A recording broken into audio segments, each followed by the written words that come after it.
Bienvenidos a Diario Salir. Anoche tuve un sueño.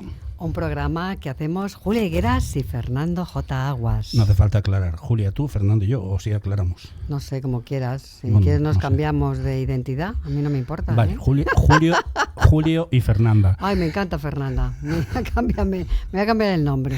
Bueno, pues empezamos una nueva aventura radiofónica plena de información, formación y entretenimiento. Pero antes de entrar en materia, recordemos que Diario Salir, Anoche tuve un sueño, nació de la colaboración de Diario Salir y Anoche tuve un sueño. Dos revistas muy diferentes en sus contenidos y estilo, pero con objetivos comunes, como son el optimismo, el compromiso social, la solidaridad, la accesibilidad y la protección medioambiental. Siempre con sentido crítico, abierto a la esperanza y con vocación de servicio público. Pues mira, Fernando, vamos a poner todo de nuestra parte para que, bueno, los oyentes disfruten escuchando y viendo el programa, tanto como nosotros disfrutamos aquí en el estudio y preparándolo, claro. Pero los verdaderos protagonistas, queridos, son nuestros invitados. Nosotros somos unos disfrutones, pero tienes razón, los protagonistas son los invitados. Así que dinos de qué vamos a hablar hoy, Julia. Pues hoy vamos a hablar de seguridad vial y de esclerosis múltiple. ¿Y qué invitados nos van a acompañar hoy para tratar estos interesantes temas? Pues nos van a acompañar Fernando Cisneros, experto en tráfico, movilidad y seguridad vial, y Curro Castillo, periodista con larga tradición profesional y aquejado en estos momentos de esclerosis múltiple. Pues si te parece empezamos.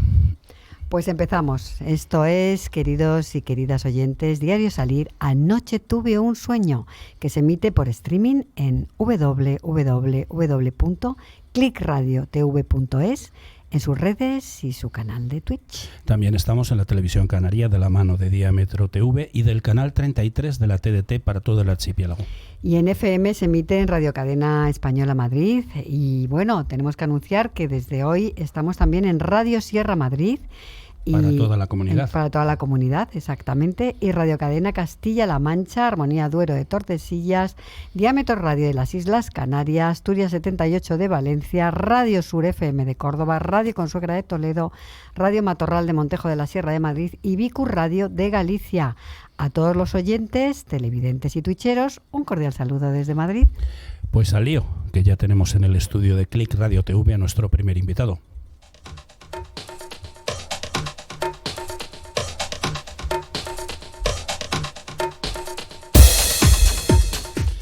Pues Julia, preséntanos a nuestro primer invitado de hoy, por favor. Pues con mucho gusto, Fernando. Como ya adelantábamos, pues tenemos con nosotros a otro Fernando. A Fernando Cisneros, que trabaja en el grupo LISPLAN como responsable de siniestros y coordinador responsable de seguridad vial. Es licenciado en Derecho, máster en el ramo del seguro del automóvil y realizó una tesina sobre la valoración del daño personal. Tiene también un máster en Tráfico, Movilidad y Seguridad Vial y desde hace 2 años tiene su propio blog sobre también seguridad vial. Responsabilidad, se llama así, responsabilidadvialyseguro.com, con el objetivo, claro, de colaborar y sumar. Y además, bueno, pues también de que se puedan prevenir siniestros viales. Nos dice Fernando Cisneros que tiene 51 años, casado, 4 hijos, del Atleti, enamorado del rugby como deporte integrador y de valores para la sociedad. Y a mí lo que más me llama la atención de esto último no es que seas del Atleti, sino que tienes 4 hijos. Contigo has subido la media nacional.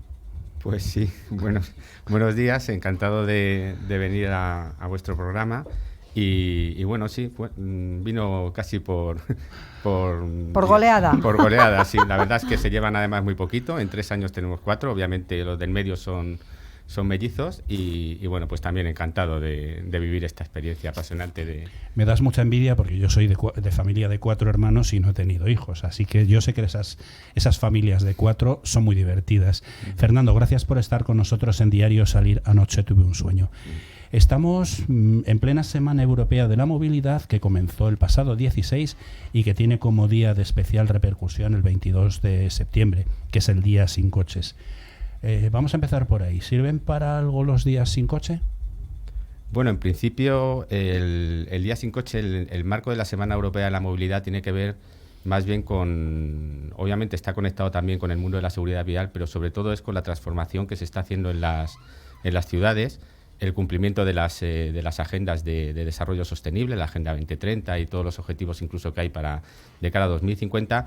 Y, hombre, obviamente sirve pues en materia de contaminación y facilitar, digamos, una movilidad urbana más cómoda, digamos, pues para lo que denominamos los vulnerables o el principal cliente, digamos, de la ciudad, que es el peatón, ¿vale? Y los tipos de movilidad, digamos, activa. Es decir, aquello que tiene que ver más con la bicicleta, el patinete y obviamente también el caminito de San Fernando. Una vez es a pie y otra vez es caminando, ¿no? Sí, ayer leí que el alcalde de Madrid, ¿cómo se llama? ¿El Bicimat? ¿Era? Bicimat, sí, que ya iba a estar en 131 municipios. Bueno, no lo sé, lo leí por encima, no tengo. Bueno, a ver si se convierte Madrid en un ejemplo y vamos todos en bicicleta o andando y soñamos en una ciudad tan bonita como esta. También sin me coches, decía ¿no? a mí el otro día uno que Bicimat había sido un fracaso. Digo, me parece que te estás confundiendo. Estás siendo un exitazo. Sí, es cierto que cuesta dinero porque destrozan las bicicletas, se llevan las baterías por llevárselas porque no sirven para nada, pero está siendo un éxito. Y esa noticia que estás comentando, Julia, yo no la conocía. La leí ayer, Sí. Bueno, no sé exactamente, o sea, porque doy un repaso a la prensa y veo todo, ¿no? Claro, tener en cuenta que es el cumplimiento de un plan que ya está previamente también establecido, con una serie de hitos que tienen que ir cumpliendo a medida que van pasando los años, porque están obligados primero por la ley de sostenibilidad y el Ministerio también de transformación, ¿cómo se llama? Agenda urbana, Sí. ¿vale? También está moviendo, digamos, a todas las administraciones públicas, en este caso sobre todo las locales, para que vayan cumpliendo estos objetivos de conseguir ciudades con menos emisiones. De hecho, también en este sentido pues está todo lo que es la necesidad de que los municipios de más de 50.000 habitantes para 2023 empiecen a contar ya con zonas de bajas emisiones. Luego hablaremos de eso, pero Julia, tenías una pregunta. Pues sí, es que como yo me voy de la ceca a la meca, ya lo sabes. Bueno, dices que podemos tener una movilidad sostenible si siguen... ¿Cómo? Dices que no podemos tener una movilidad sostenible si siguen falleciendo personas en nuestras ciudades. Ay, de verdad, ¿no? Andas despistada. Incluso que no nos podemos permitir las lesiones graves, ¿no?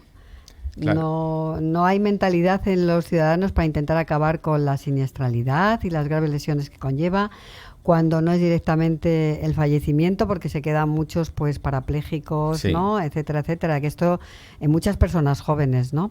Yo ayer iba al aeropuerto, estaba en Santander, en Cantabria, y viajaba en mi coche conduciendo por la izquierda, y entonces iba a meterme a la derecha porque había visto una moto a toda pastilla y digo, bueno, pues me voy a orillar a la derecha, y él, o sea, me adelantó por la misma derecha, que no nos dimos un golpe de milagro, ¿no? Que a veces realmente lo que quiero decir es que hay mucha gente joven que va en motos que madre mía, se te ponen los pelos de no solo en motos, en coches. ¿Hay mentalidad de verdad de que tenemos que acabar con esto? Yo creo que todavía no. Es decir, existe, como dice, por ejemplo, Marco Goyos, que es la presidenta de ASLEME, la Asociación para las Lesiones Medulares. Hay mucha gente preocupada, pero poca gente ocupada. Al final esto en las noticias nos genera pues mucha preocupación. Solemos tener generalmente los fines de semana en los telediarios alguna cifra de los fallecidos en accidentes, pero luego yo creo que la movilidad con los vehículos a motor la asumimos como un peaje que tenemos que pagar por el bien económico y de desarrollo que supone para todos. Pero realmente necesitamos trabajar mucho en que seamos conscientes del gran peligro que tenemos e incluso del impacto social que tienen, porque estamos hablando de cerca de 1.800 fallecimientos al año como consecuencia de los siniestros viales. Son muchos, ¿eh? Es de suponer que es mayor el número de accidentes en ciudad que en carretera por la acumulación de vehículos, pero también es mayor el número de lesionados y fallecidos en las ciudades que en carretera. No, es inversamente proporcional. Es decir, en ciudad tenemos como entre el 60 y el 70% de los accidentes, de los siniestros viales. Sin embargo, las consecuencias graves, los fallecimientos y los heridos graves, el 70% se producen en las carreteras convencionales. Lo que es lógico en el sentido de que al final en la carretera convencional hay más velocidad, hay más fuerzas, más inercias y los accidentes obviamente son más graves. Lo que sí ocurre a la inversa es que donde tenemos más vulnerables, sobre todo peatones con consecuencias de fallecimiento, obviamente sí que es en la ciudad, que es donde tiene, digamos, su hábitat común el peatón. Lo único que últimamente, los últimos años, sí que se ha incrementado el número de fallecimientos en carreteras como consecuencia de bueno, pues apearse del vehículo por una avería y bueno, pues ser atropellado. De hecho, eso ha provocado un cambio legislativo incluso en los últimos años. Porque la gente, bueno, yo desde luego no sé poner muy bien el triangulito, ahora ya no hay que poner un triangulito, hay una luz, ¿no? Que es obligatoria. Sí, a partir de dentro de nada. No sé. ¿No? Bueno, fijaros cómo se mueve esto del tráfico. Esa luz será exclusiva ya en el 2026. Estamos hablando del año 2026. Entre tanto, el que tenga luz no necesita poner los triángulos, pero los triángulos, digamos, que siguen siendo obligatorios si no llevas esta luz de emergencia. A mí es que me la regaló un amigo, porque me conoce y dice, bueno, yo te voy a regalar la luz. Sí, es muy bonita la historia de cómo se ha generado también esta luz de emergencia, pero bueno, eso es cuéntala, otro tema. Cuéntala. Bueno, esto fueron dos sí. guardias civiles que investigando, digamos, y tratando de solucionar pues todo lo que es la tecnología que llevan los famosos pirulos estos que se llevan para la policía, pues al final acabaron también concienciados porque conocían cómo era el mundo de las inmovilizaciones en carretera de los vehículos. Se les ocurrió esta idea, digamos, de tener este dispositivo dentro del vehículo para suplir, digamos, a los triángulos y que no tengas que bajar del vehículo. Claro. Aparte que son mucho más visibles desde lejos. Claro. Sobre todo en noche, sí, desde luego en noche es fundamental y en carreteras poco iluminadas, efectivamente. Oye, perdieron la vida en 2021, según la Dirección General de Tráfico, 1.533 personas en accidentes en vías urbanas e interurbanas, aunque este dato es el más bajo desde que hay registros, sin contar 2020, que fue un año para el confinamiento y demás. Al parecer la siniestralidad este verano ha sido más elevada de lo esperado. La DGT publicó la primera semana de septiembre las cifras y no mejoramos respecto del año de referencia de 2019. Exacto. ¿Por qué estos retrocesos cuando en general, año tras año y pese al aumento del parque móvil, suele ir a la baja los datos de siniestralidad? ¿Por qué se ha producido este repunte? ¿A qué lo achacas tú? ¿O a qué se lo achacan las estadísticas? A ver, tenemos muchas estadísticas o mucho dato, pero desde mi punto de vista falta muchísima tarea de análisis. ¿Vale? Efectivamente, ayer se publicó, digamos, la nota de prensa que el lunes el ministro Marlaska dieron en Toledo sobre las cifras ya integradas de 2021, que son vías interurbanas juntas con las vías urbanas, y lo que ha habido es un descenso 2021 frente a 2019, que es el año de referencia, de un 10%, un 9% de descenso en vías interurbanas y un 20% en vías urbanas. Sin embargo, lo que es el año 2022, llevamos un incremento en todo el año de un 4,3% respecto de 2019. ¿Qué es lo que ocurre? Que 2021, si recordamos, empezamos el año con muy poquita movilidad, porque veníamos también de restricciones de la Navidad. No sé si recordamos Filomena, que tuvo prácticamente parada medio España durante 15 días, y tanto el mes de abril como el mes de noviembre fueron también meses de menos movilidad y menos movimientos con los vehículos. Eso es un factor directamente relacionado. Menos movimientos de vehículos, menos accidentes y menos fallecimientos.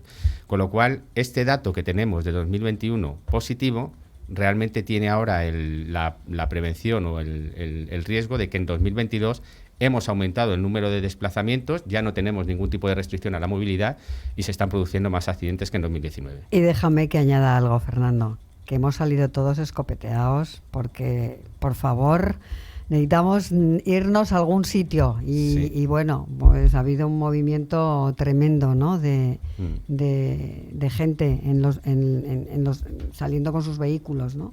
Estaba todo a tope y sigue estando, porque septiembre, que es un mes más bajo, yo lo he visto desde luego en el norte, hay muchísimo turismo, hay muchísimo tráfico. Quería preguntarte una cosa a ti, Fernando. ¿Cuáles suelen ser las causas y los tipos de accidentes en carreteras más comunes? Velocidad inadecuada, mal funcionamiento. En lo que son las o no mantener la distancia. Que a mí mi marido siempre me dice, no te juntes tanto, mantén la distancia, sí. ¿No? Que es que yo voy como... Por ahí van. Mal hecho, ¿eh? Mal hecho, ya lo sé, me regaña todo. Por ahí van los tiros. Tenemos un problema que comentábamos antes. Es la información y los datos. Los datos que se nos dan son del tipo de colisiones que hay, colisiones frontales, salidas de la carretera o colisiones frontolaterales. Pero luego es difícil llegar a lo que ha generado, digamos, esa colisión, si es un exceso de velocidad, una distracción o el alcohol.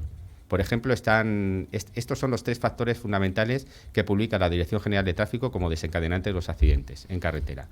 Pero desde mi punto de vista, creo que rascando nosotros que en la compañía donde yo trabajo solemos hacer mucho análisis de siniestralidad, para mí me parece casi más importante en carreteras, autovías y carreteras convencionales la distancia de seguridad que la propia velocidad. Porque la colisión frontal o el alcance es la mayor parte de los siniestros que tenemos, donde además existen consecuencias de lesiones, y fundamentalmente yo creo que viene más de no respetar la distancia de seguridad. Sin embargo, las multas, por ejemplo, la percepción que tiene el conductor es que siempre le sancionan o siempre le vigilan por la velocidad. Porque prácticamente el 60-70% de las sanciones de tráfico son exclusivas de velocidad. La distancia de seguridad apenas llega a un 1%. Pues es claro, y además es peligrosísima, porque no sé a vosotros, pero cuando vas conduciendo, miras por el espejo retrovisor y ves a uno que te va azuzando por detrás. Bueno, es que eso además, es nervioso, eso lo denominamos acoso vial. Eso es de lo que iba a hablar. Okay, yo durante años estuve viajando mucho por trabajo. Yo creo que llevo ya a las espaldas entre unos coches y otros 500, 600 mil kilómetros, o sea que me he recorrido las carreteras y soy muy respetuoso. Te puedo decir que en todo este tiempo no me han puesto nada más que una multa por exceso de velocidad y fue en una ruta de montaña en Navarra que había una señal que era 110 por las condiciones de la carretera y yo cuando me quise dar cuenta pues iba a 120. Es muy llamativo que vas a 120 y lo que decía Julia, o sea, tienes un tío detrás acosándote. Bueno, vamos a ver, si voy a 120, déjame espacio, luego adelanto, me quito, sí. Y luego pasas y corres lo que te dé la gana, pero no me acoses, ¿no? Sí, hay muchísimas imprudencias. Otro dato muy importante es que todos los delitos, el informe de la Fiscalía que se ha publicado recientemente, la Fiscalía General del Estado, 1/3 de los delitos vienen como consecuencia de delitos contra la seguridad del tráfico. O sea, es un tema muy alarmante. Al final, hay algunos que son de lo que denominan resultado, es decir, un delito donde se producen lesiones y daños a bienes y a personas, y en otros casos son delitos solamente de peligro. Es decir, porque se ha tipificado, digamos, una conducta, un exceso de velocidad, una conducción temeraria y sobre todo también mucho alcohol y drogas. ¿Vale? Pero es que hay muchas imprudencias en la carretera. ¿Y por qué sale tan barato matar a alguien en carretera? Legalmente. Barato. A efectos de la sanción. Sí. Quiere decir que no se quedan en la cárcel 30 años. Eso es. Tiene que ver un poco por lo que comentábamos antes de que el vehículo a motor cumple, digamos, entre comillas, una función económica, más que social, yo diría económica, ¿no? Entonces, al final, el Código Penal es muy claro en cuanto a los tipos de sanciones que hay, la privación de libertad, y generalmente suelen ser grandes imprudencias por conducción temeraria, alcohol o drogas, omisión del deber de socorro y poco más. ¿Qué es lo que ocurre? Que hay muchísimas imprudencias que generan fallecimientos o lesiones graves, pero que no son tipificadas como delito. Y como luego están las compañías de seguros, que obviamente existe un seguro obligatorio, que es el que cubre, digamos, con el coste económico, pues digamos que aquí, paz y después gloria, entre todos nos lavamos las manos, sabemos que con la prima que pagamos en el seguro de responsabilidad civil ya está costeado, digamos, todo ese dinero que ofrecemos o que se les da a las víctimas, que por supuesto no hay dinero suficiente como para compensar lo que es un fallecimiento, una pérdida humana o las graves lesiones que se sufren. Sin darle muchas vueltas a esto, como anécdota, hace poco el tipo ese que se pasó a la izquierda se llevó un montón de ciclistas mayores que estaban haciendo una ruta, 2 de ellos murieron, otro estaba grave y decían que le caerían 5 años. O sea, en ese caso, diciendo que me parece muy, muy barato. Claro, ten en cuenta que en estos casos de delitos sí sueles tener un máximo, yo creo, de 6 años de prisión. Obviamente las retiradas, etcétera. Pero fijaros que un accidente, un siniestro, porque lo tenemos que denominar siniestro, muy parecido a este, ocurrió hace también, yo creo que fue el año pasado, pero con una persona pues que se despistó. En este caso surgió el debate también por el tema de que si a determinada edad no tendrías que tener el carnet, etcétera. Pero bueno, hay veces que hay despistes o hay situaciones imprudentes que no llegan a ser un delito, pero que generan unas consecuencias gravísimas. El teléfono móvil, por ejemplo. Bueno, lo del teléfono sí. Yo creo que desde mi punto de vista, con todos los análisis que tengo, veo que desde el año 2014, lo que había sido una tendencia muy significativa de bajada de los accidentes de tráfico y los fallecimientos, desde el año 2014 prácticamente estamos planos.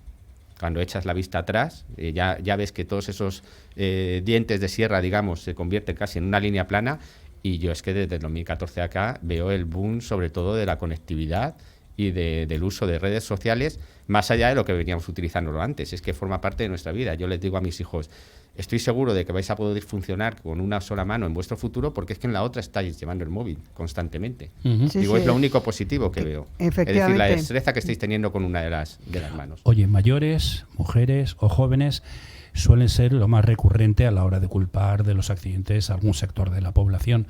Pero ¿realmente hay datos que avalen o nieguen la implicación mayoritaria de un grupo u otro? Desde mi punto de vista, no. Puede ser que determinado tipo de patrones de delito sí que estén relacionados con un tramo de edad bastante joven, incluso de menores de edad, cuando estamos hablando de uso a lo mejor de patinetes o de bicicletas. Pero en lo que es los hábitos de conducción, el conductor novel no tiene nada más que el propio, digamos, la propia impericia que le puede generar, digamos, no tener los años de experiencia que puedan tener otras personas, ¿vale? Pero desde mi punto de vista no es tan significativo como para coger y decir este patrón de tramo de edad o los jóvenes son mucho más responsables que el resto de los conductores. Uh-huh. Fernando, vamos a hablar del entorno urbano, ¿no? Las zonas de bajas emisiones y la expulsión del vehículo de combustión frente al eléctrico o de menos emisiones, que puede ser también el híbrido, ¿no? Estas son soluciones a la contaminación del centro de las ciudades, pero ¿tienen alguna incidencia en otras zonas que no sean clásicamente las zonas urbanas de grandes ciudades? No, esta es ya os digo, es una medida que se ha introducido, además está relacionada con objetivos, digamos, de la Comisión Europea o de Europa que nos vienen, y que está única y exclusivamente centrada en las ciudades. De momento, para 2023 tenemos 149 ciudades con más de 50.000 habitantes, y hasta hace muy poquito solamente 5 zonas de bajas emisiones teníamos en España, 2 en Madrid y 3 en Barcelona. Yo no sé si realmente vamos a llegar a 2023 con la posibilidad de que todas estas ciudades cumplan con este patrón. Estamos hablando de ciudades como, por ejemplo, Torrelavega, Pinto, Mérida, San Vicente de Raspet en Alicante. Es algo bastante difícil de implementar desde mi punto de vista, más allá de lo que son grandes ciudades como puede ser, por ejemplo, Madrid y Barcelona. Pero es un tema que afecta única y exclusivamente a la contaminación en las ciudades y a facilitar la movilidad más sostenible dentro de lo que son los entornos donde necesitamos, digamos, o proveer de mejor espacio a los peatones. Ajá, pero bueno, a lo mejor quizá con la subida de los precios de la gasolina y sobre todo del diésel, pues también se consigue que la gente viaje menos, que utilice menos el coche, más el transporte público. Uh-huh. Claro. No sé, es un problema, no sé, enlazo con la parte positiva a esta situación que tenemos, ¿no? Voy a enlazar con lo que Dime. está diciendo Julia con el tema de los coches eléctricos, porque yo creo que los coches eléctricos son también muy contaminantes, y, no en el momento, me explico, pero sí los residuos que crean, como las baterías. ¿Cómo se va a solucionar esto cuando los residuos eléctricos correspondan a millones de coches circulando por el planeta? Pues la verdad es que no lo tengo claro, pero la industria del automóvil ha sabido solucionar bastante bien todo lo que es el tema del reciclado y los residuos. Un ejemplo, por ejemplo, claro, lo tenemos con todo lo que es los neumáticos, cómo se reutiliza el caucho de los neumáticos. Aceites, pinturas, todo lo que los talleres, digamos, tratan para que esos residuos que se generan por las reparaciones o los mantenimientos del vehículo no generen una merma. ¿Vale? En este sentido yo creo que deberíamos estar tranquilos porque se trata de una industria que seguro tendrá previsto un buen reciclado y una buena reutilización de lo que es la batería. Ahora sí, de momento tiene que haberlo. Ahora mismo el vehículo eléctrico sigue siendo bastante residual, no llegamos a más de un 2, entre 5% de las matriculaciones, y además es que necesitamos también todo lo que es la estructura en la ciudad para que esto pueda ser posible. Te voy a dar un dato, y es que otro problema, según la previsión de Beckmar Minerals, una agencia de informes de precios e inteligencia del mercado para baterías de iones de litio, vehículos eléctricos y cadenas de suministro de almacenamiento de energía, es que esta agencia calcula que para satisfacer la creciente demanda de vehículos eléctricos y baterías serán necesarias al menos 384 minas de grafito, litio, níquel y cobalto de ahora a 2035. Incluso si la industria avanza en materia de reciclaje, como decías, y la economía circular, en el mejor de los casos serían necesarias más de 300 minas. Esto no es muy sostenible, ¿no? Y devuelve el coche eléctrico un poco al punto de partida de industria contaminante. ¿O eres optimista en cuanto al tema este del reciclaje y de encontrar otras formas de fabricar baterías? Claro, a ver, desde mi punto de vista, yo tengo la confianza de que cuando se le está permitiendo industria, y sobre todo todo esto viene además de una reglamentación europea que incluso se mueve con patrones de regulación internacionales, las normas estas de ISO, etcétera, que cómo se tienen que hacer todos los procesos industriales. Yo creo que esto tiene que estar bastante controlado. Por mi experiencia, por mi ámbito de acción, no soy un experto en esta materia, pero desde luego me parece más grave ahora mismo la situación de lo caro que supone la fabricación de un coche eléctrico y cómo un ciudadano normal no va a poder acudir a este tipo de movilidad, que lo que es pues toda esta información sobre lo que vaya a ser necesario para cubrir esa demanda de coches eléctricos, que en este momento es teórica, y luego obviamente pues todo lo que va a ocurrir con las baterías. Julia, ya sabes, yo me muero por tener un coche eléctrico. Tengo un Smart desde hace 15 años, pero bueno, pues con ese ya no puedes ir al centro. Oye, ya sabes que soy estricta gobernanta con el tiempo y nos queda menos de 2 minutos. Una o dos preguntitas, venga. Pues mira, a mí cuando hablamos de los coches eléctricos, que yo soy fan, yo sueño con tener un coche eléctrico, ¿no? Pienso, pero huele, no hacen ruido, es un problema para los humanos y también para, no sé, las palomas, ¿no? Etcétera, etcétera, porque al no hacer ruido, pues es más fácil que te puedan atropellar, ¿no? Y más con los móviles en la mano.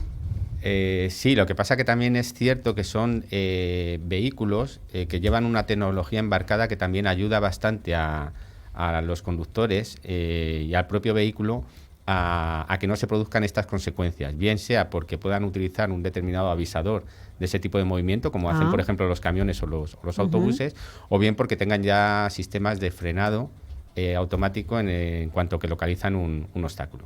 ¿Vale? Esto es un poco lo que tiene que ver con el concepto sistema seguro, donde sabemos que el hombre es falible, es decir, vamos a cometer errores, vamos a cometer imprudencias, y lo que se hace es generar un entorno fundamentalmente dentro de lo que es la propia máquina, ¿vale?, que permita evitar accidentes o minimizar las consecuencias de ellos, ¿no? Pero es un tema discutido si el que no generan ruido, ¿no? Parece que no existe. Es como, porque a veces vas caminando, ¿no? Y no te das cuenta que va un coche detrás de ti. Estamos fuera de tiempo. En 15 segundos. ¿La seguridad vial debería ser una asignatura obligatoria en las escuelas? No es una asignatura obligatoria. Han introducido ya contenidos dentro de lo que es el currículum, pero desde mi punto de vista han dejado en manos de los claustros de profesores y los jefes de estudios esa serie de contenidos que en unos sitios serán de una manera, en otros de otra, unos más estrictos y otros menos. Pues muchas gracias, Fernando Cisneros, por haber venido a Diario Salir. Anoche tuve un sueño a hablarnos de seguridad vial. Nos has contado cosas muy interesantes. Pero tenemos ¿verdad? que aprender muchas más cosas. Vamos a tener que invitarle más veces. Sí, muchísimas gracias a vosotros por la función social que tiene también y de sostenibilidad este tipo de consecuencia de los siniestros viales. Danos el nombre de tu blog y con eso terminamos. Vale, pues el blog es responsabilidadvialyseguro.com. Pues muchísimas gracias, Fernando. Gracias, Fernando. Gracias a ustedes.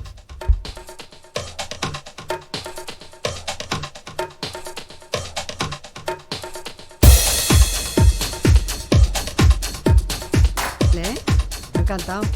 Te lo mandamos. Me ha encantado. Sí, te ha encantado, se lo vamos a mandar el programa para que lo reescuche, pero estamos otra vez en directo y vamos a hablar ahora con Curro Castillo, que va a entrar por Zoom y ahora explicaremos el porqué.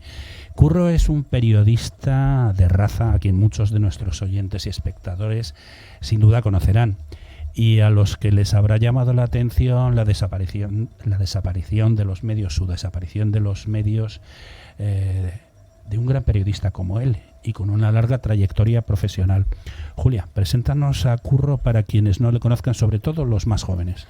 Bueno, Fernando, yo estoy encantada de tener aquí a Curro. Me encantaría que estuviera aquí con nosotros porque le habría dado un abrazo, pero de los fuertes, ¿no? Pero estoy feliz, aunque sea por Zoom, de tenerle aquí. Pues, queridos y queridas oyentes, Curro es un periodista muy conocido, sobre todo en Madrid, donde ha ejercido la profesión la mayoría del tiempo que ha estado activo. Nada más y nada menos que casi 45 años, en los que él ha sido periodista y presentador en radio y televisión, consultor político y profesor universitario. Así que, bueno, el listón, estamos aquí esforzándonos mucho para estar a su nivel, que conste. Nada, imposible por mi parte.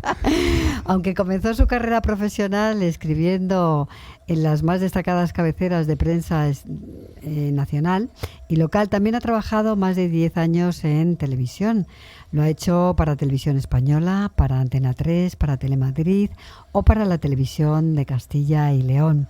Pero su verdadera vocación, a la que ha dedicado casi toda su vida, ha sido desde luego la radio, donde ha trabajado para Radio Cadena Española, para COPE, para Radio España y para Onda Madrid. Y también, bueno, pues todo hay que contarlo aquí.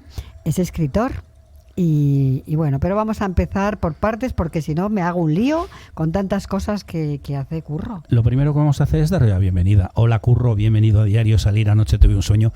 Muchas gracias por estar con nosotros.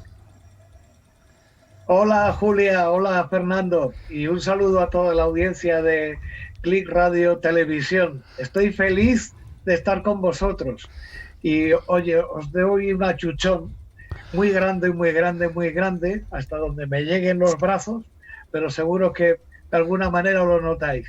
Lo notamos. Curro, una larguísima trayectoria profesional a la que te ves obligado a renunciar porque desde 2021 te encuentras en situación de retiro profesional forzado debido a la esclerosis múltiple que padeces y a la que la Seguridad Social ha dado la calificación de gran invalidez y la CAM la ha calificado con el 75% de discapacidad. Dinos qué sientes un día cuando el doctor te dice, Curro, tienes esclerosis múltiple. Fíjate que ese momento que no se te olvida nunca, se produjo el día 7 de junio de 1991. Mi diagnóstico tiene más de 30 años y durante 28, con la sintomatología correspondiente, con brotes, altibajos, incluso algún ingreso hospitalario, nadie supo que yo tenía esclerosis múltiple. Me costaba mucho más hacer las cosas, pero las hacía. Pero lo mantuve en secreto tanto profesional como familiarmente. Mi familia nunca supo para qué preocuparlo si no había solución y podía actuar de una manera, que no se notaba en absoluto, ¿no? Entonces, bueno, pues a veces me ha costado las cosas, más trabajo que antes o más que a otros, pero he podido hacer una vida relativamente normal. Curro. Ese día que te dicen tienes esclerosis múltiple, claro, eres mucho más joven, luego te preguntas, ¿y por qué yo? ¿Qué habré hecho? ¿Y por qué? En fin, todas esas cosas que te preguntan. Uh-huh. En este momento, cuando la enfermedad ha decidido pisar el acelerador y explicarte quién manda aquí, ha sido, claro, con la velocidad que llevamos en nuestra labor, en nuestro trabajo, en nuestro oficio que nos apasiona, pues fue como un frenazo en seco, ¿no? Como pasar, en vez de 0 a 100 en el coche, como pasar de 200 a 0 en un segundo. Ahora vamos a volver. Otra contra el cristal y en ese momento te duele. Curro, ahora vamos a volver, pero vamos a hablar un poco de tu experiencia profesional, de tu trayectoria. De lo que queráis. Pues vamos a hablar, sí, de tu trayectoria, que como ya hemos adelantado es enorme. Pero ya tengo muchos años. Bueno, pero oye, hay personas que llevan muchos años y que no han hecho tantas cosas como tú, ¿eh? Que además eres una persona valiente y no solo eso, eres generosa, porque lo que has contado de haberte quedado con toda esta, ¿no? Noticia dentro de ti y no haberla compartido para, bueno, pues para que fuese un poquito menor, ¿no? Y más leve ese momento, pues la verdad que yo creo que eres una persona súper generosa. Ya hemos dicho que tu gran pasión era la radio, pero también has trabajado, como habíamos comentado, en televisión.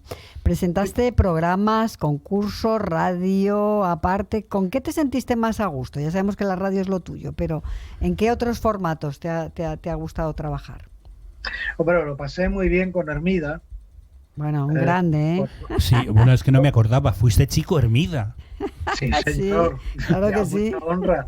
Y durante 2 años y medio. Bueno, lo que duró el programa. Yo me incorporé un poquito después, pero es que aprendí lo que no está escrito. Menuda gran escuela, ¿eh? Eso es un máster gratuito, encima te pagan. Vamos, es que no se puede tener más suerte, pero conocí a muchas personas que tienen muchísimo valor como personas, por muy grandes profesionales que sean, que lo son, pero son mejores personas todavía. Entonces fue una experiencia humana, sobre todo profesional, inmensa, pero humana enorme, mucho más grande. Entonces eso no lo puedo recordar más que con agradecimiento y felicidad, ¿no? Pero, oye, una preguntita. ¿Hermida era tan difícil como le han pintado? No, en absoluto. Hermida tenía su carácter, Jesús como todo el mundo tiene su carácter. Lo que ocurre es que tú fíjate, estamos hablando del año 97. En el año 97 él acababa de volver de los Estados Unidos.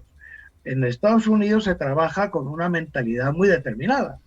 Y entonces aquí esa mentalidad de trabajo de tanto rigor, de tan serio, en el que confías en las personas, en el que tratas a las personas que trabajan contigo como profesionales, con ese concepto de respeto profundo, en ese momento, aunque existía, por supuesto, en España, pero digamos que no estaba extendido. Entonces, Jesús nos trataba con el respeto y con el rigor que merecen los profesionales. Y eso para algunas personas podría resultar quizá un poco más complicado. Y visto desde fuera, claro, decían, bueno, es que hace llorar a la gente. No, Jesús no hacía llorar a nadie, por Dios. Jesús nos daba muchas alegrías. Lo que te hacía llorar era que tú querías estar mucho más por encima de lo que habías estado. Y todos los días no son iguales. Un programa en directo, 4 horas, imagínate, ¿no? Entonces también era tu propia rabia personal. Una exigencia. También presentaste... Era un hombre muy noble, muy noble. También presentaste concursos, si no recuerdo mal, en Telemadrid. Sí, y fue otra experiencia muy bonita. Pasacalle, pues preciosa. Ah, es verdad, efectivamente. Claro, es que ahí nos inventamos. Claro, estábamos inventándonos una televisión, figuraros. Qué bonito, qué época, madre mía. Pioneros de todo, abriendo camino. Oye, Julia, no sé si lo sabrás, pero Curro es un gran poeta. De hecho, tiene escrito un poemario que se llama Llevo tus orgasmos puestos, de editorial Éride de 2019. No es un poemario porno, ¿no? Que estamos en horario infantil. No, todo lo contrario. Es poesía, y como es poesía, el propio título... ¿Y nos puedes recitar uno de estos poemas?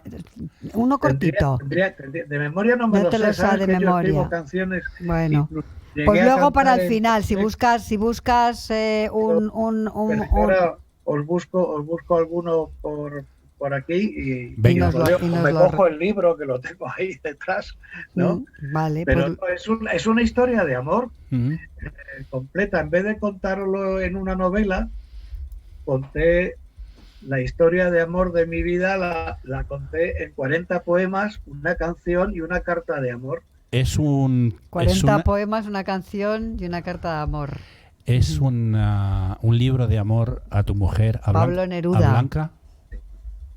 Sí, verás, Blanca es mi mujer, mi amiga, es mi luz y mi ángel, y es una persona que está muy por encima de mí, tanto en inteligencia como en capacidad, en formación como en solvencia.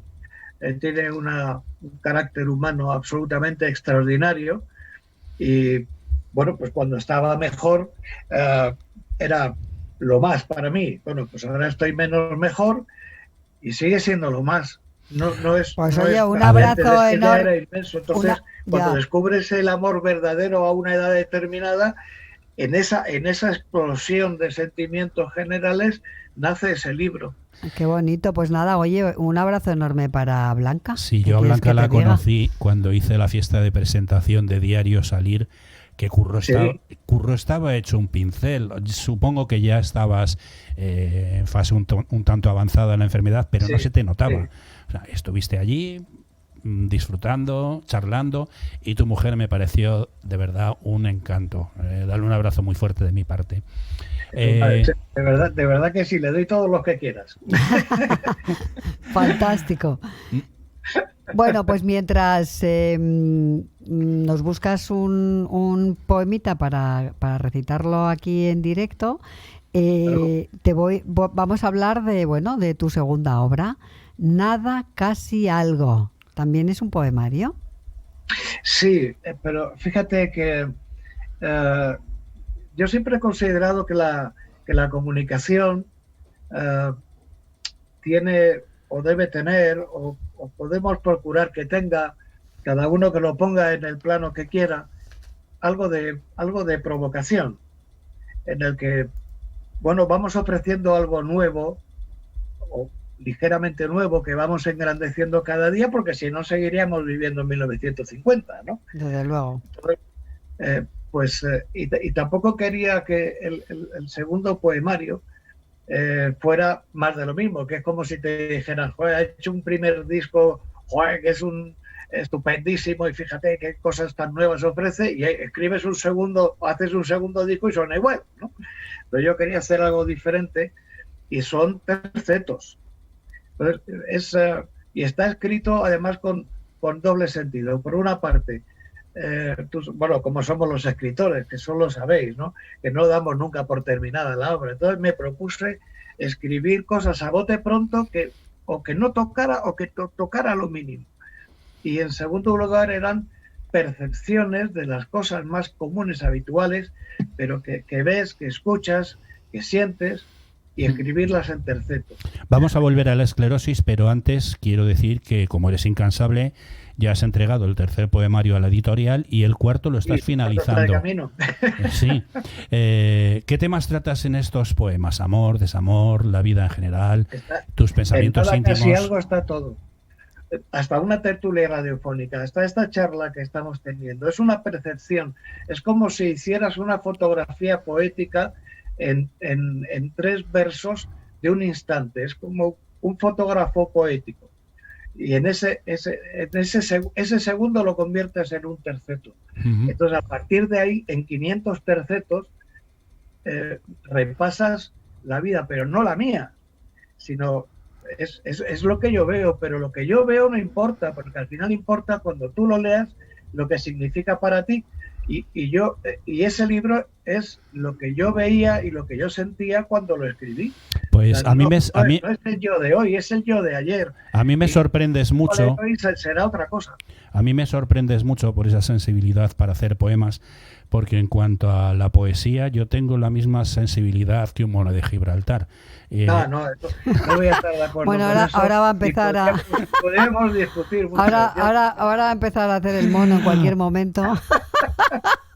Oye, no os preocupéis, que se le pasa rápido. Una cosita que quiero que la gente sepa, y es que nada casi algo has cedido los royalties a la Asociación de Esclerosis Múltiple. Claro. ¿El resto de las novelas, o sea, de los poemarios también? Vamos, yo se lo he cedido y cualquier cosa que vaya a escribir a partir de hoy va a ir para ellos. De todas formas, como estoy diagnosticado, es que no lo sabía nadie, no lo sabía ni mi familia. Estoy diagnosticado desde el año 91. Desde ese tiempo hasta hoy, algunos de los galardones que he tenido el privilegio de que me concedieran tenían una asignación económica mayor o menor. Siempre han ido a la Asociación de Esclerosis Múltiple. Lo que no sabían ellos era por qué. Había, y mira que hay razones, de manera que no es la primera vez, pero no habrá libro que yo firme a partir de este momento que vaya ojalá se vendan mucho, precisamente por eso, que desde 1 céntimo hasta lo que sea, va a ir a la Asociación de Esclerosis Múltiple de Collado Villalba. Ahora sí, vamos a seguir. Una que otra, ¿eh? Vamos a seguir porque con el todas tema. Son importantes porque hacen una labor que la vivo en primera persona, porque me beneficio de ella, absolutamente extraordinaria. Vamos a profundizar en ello, en la esclerosis. Curro, sí. Tú comentas al principio que yo eso no lo sabía, ¿no? Que te diagnosticaron en 1991. Sí. Y que bueno, pues seguiste adelante con tu enfermedad, un poco en solitario, para no preocupar a la familia. Pero en el tema profesional... No hacía falta. Ya, pero en el tema profesional, ¿tú crees que a lo mejor te habría estigmatizado que se conociera la enfermedad? ¿Te habría podido costar el puesto de trabajo? Porque... ¿Tú qué...? Sí. Sí. A tu pregunta, sí. De hecho, te voy a contar, no es una anécdota porque tuvo muchísima importancia. Estas cosas todas las tienen, ¿no? Y hay que dársela. Pero sí voy a contar algo que no he contado nunca. En aquel tiempo, en el año 91, yo estaba en COPE. El director de informativos de COPE era Fernando Onega. Sí. Aprendías de él solo viéndole caminar por el pasillo. Y yo tenía una dependencia orgánica también de Fernando. Entonces, cuando me dieron el diagnóstico, como había alguna posibilidad de que yo fuera de corresponsal a algún país sudamericano, aunque fuera temporalmente, pero y me apetecía muchísimo, la verdad, que me apetecía una barbaridad. Bueno, yo hablé con él en su despacho y le dije, Fernando, mira, pasa esto y tengo esclerosis. Entonces, esclerosis múltiple. Y Fernando se me quedó mirando con ese gesto que podéis imaginar de Fernando, sereno, sobrio, cercano, apacible. Y entonces me dijo muy bajito, mirándome a los ojos, no se lo digas a nadie. Y esa frase la tendré grabada en el tono y en la mirada y en la bondad con la que me lo dijo, porque me lo dijo con mucha bondad, porque tenía toda la razón.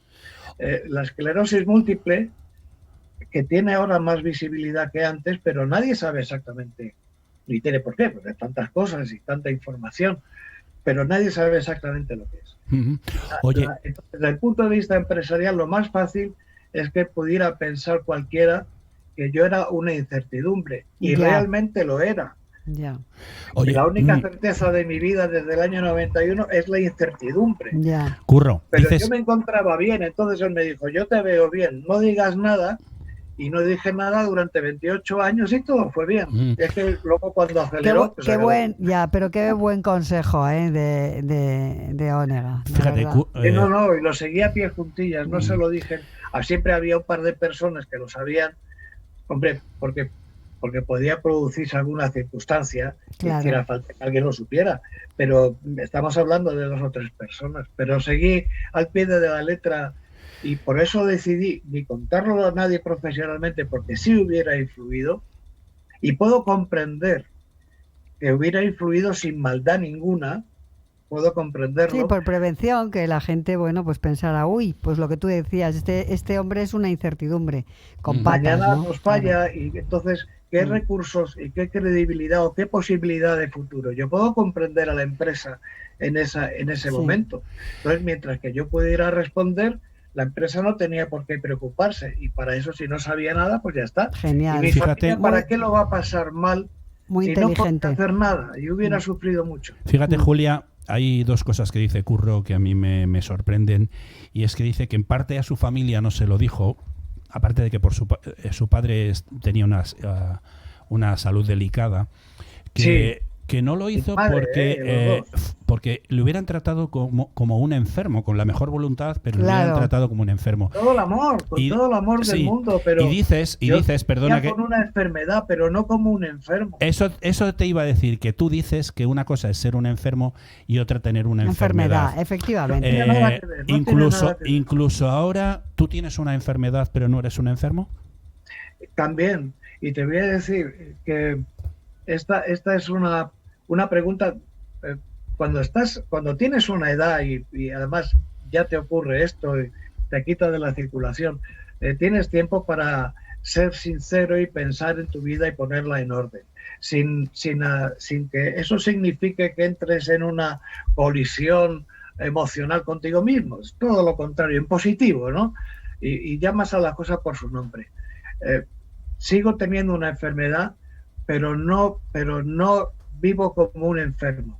Y una de las razones poderosísimas una es el apoyo incondicional de Blanca y de las personas que me quieren y me llaman y se preocupan por mí. Eso es fundamental.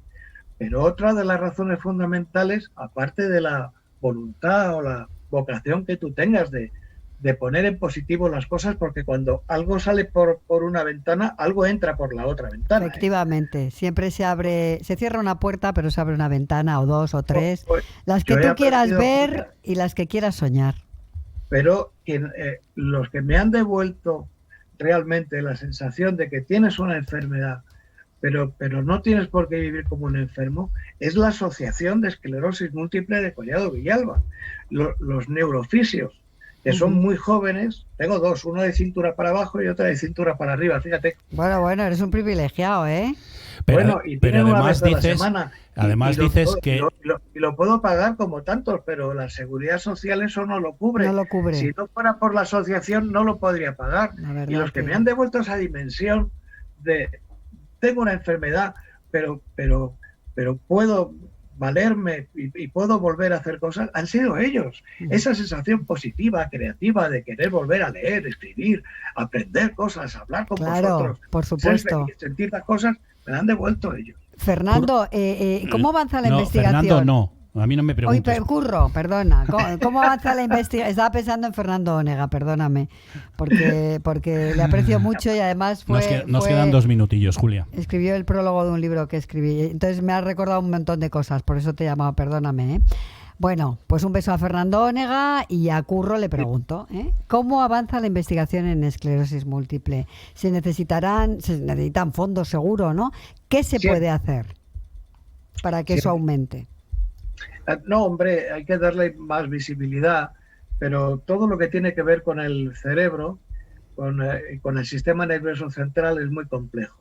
Entonces, a mí me consta, por supuesto, que hay líneas de investigación abiertas aquí y en el mundo. Cuando una enfermedad tiene el porcentaje, es que porcentualmente, claro, luego cada caso es completamente distinto, entonces dices, oye, haría falta más cosas, siempre hacen falta más cosas. Pero hay que pelear por ellas, claro que sí. Y hay que concienciar o intentarlo a todos, claro que sí. Pero también hay que valorar lo que se hace. Ya. Y lo que se está haciendo es real y también es mucho, ¿no? Y hay que agradecerlo. Y los tratamientos han mejorado con el tiempo, pero fíjate el milagro de la vida, Julia. Fíjate, una mujer es capaz de crear una vida perfecta con un cerebro perfecto. Imagínate que esa mujer fuera la neuróloga más sabia del mundo. Imagínatelo. Me lo imagino. Sería incapaz de comprender cómo ha sido capaz de crear un cerebro perfecto y de comprenderlo jamás. Ya, Oye, Curro, así es. se nos acaba el tiempo, pero te voy a hacer una última pregunta. La que quieras.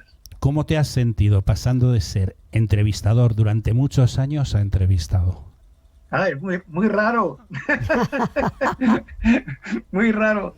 Es que, y luego me lo preguntaré 7.000 millones de veces. Y habré respondido bien.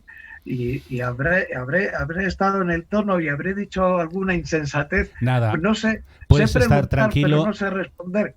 Estoy aprendiendo con vosotros, contigo y con Julia. ¿verdad? Puedes estar tranquilo porque ha sido perfecto. Gracias, Curro, por tu optimismo y por haber compartido con nosotros. Por vuestro corazón y esta charla. Ha sido maravilloso tenerte, Curro, y espero que vengas al estudio o que lo hagas por Zoom. Me da lo mismo. Sí que me gustaría darte ese abrazo enorme que ya he sentido así de manera online, pero bueno, a mí es que Si me gusta va, mucho lo presencial. Será de una forma, será de otra, pero iré al estudio de Click Radio Televisión. Nos hará muchísima ilusión, ¿eh? Así que Imagínate a mí.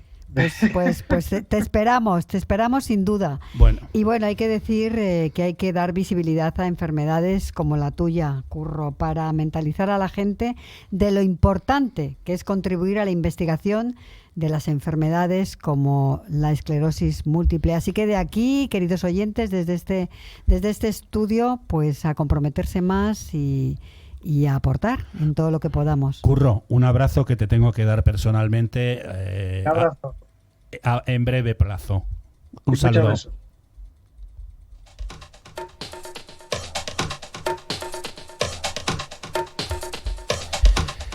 Pues esto ha sido todo, amigos escuchantes, videntes por streaming, TDTeros, canarios y twitcheros. Julia, recuérdanos quiénes nos han acompañado hoy. Pues hoy nos han acompañado Fernando Cisneros, experto en tráfico, movilidad y seguridad vial, que nos ha contado cosas súper interesantes sobre seguridad y movilidad. Y Curro Castillo, periodista con larga tradición profesional y aquejado en estos momentos de esclerosis múltiple, que nos ha dado una lección de vida y optimismo. Y también Fernando Onega, nos ha acompañado mucho. Sí, ha estado y me ahí. ha confundido un poco. Bueno, y Hermida también ha hecho su aparición. Sin desmerecer a Fernando, un tipo genial este Curro. Pero se nos ha acabado el tiempo. Volvemos la semana que viene con más ganas, si cabe. Pues sí, con ganas y mucho optimismo y mucho cariño. Esto fue, queridos y queridas oyentes, Diario Salir. Anoche tuve un sueño, presentado y dirigido por Fernando J. Aguas y Julia Higueras, y con Pedro Rodríguez, que está aquí a mi derecha, pilotando la nave radiofónica y televisiva. Diario Salir. Anoche tuve un sueño se emite por streaming en www.clickradiotv.es, en sus redes y su canal de Twitch. También estamos en la televisión canaria de la mano de Diámetro TV y en el canal 33 de la TDT para todo el archipiélago. Y en FM se emite en Radio Cadena Española Madrid y desde hoy en Radio Sierra Madrid para toda la comunidad madrileña, y también en Radio Cadena Castilla-La Mancha, Armonía Duero de Tordesillas, Diámetro Radio de las Islas Canarias, Turia 78 de Valencia, Radio Sur FM de Córdoba, Radio Consuegra de Toledo, Radio Matorral de Monteja de la Sierra de Madrid y Vicu Radio de Galicia. Pues gracias a todos, invitados y a quienes nos veis o nos escucháis por haber compartido con nosotros estos minutos de radio. Nos vemos por streaming, TDT y Twitch. Mismo día, mismo sitio, misma hora. Saludos cordiales.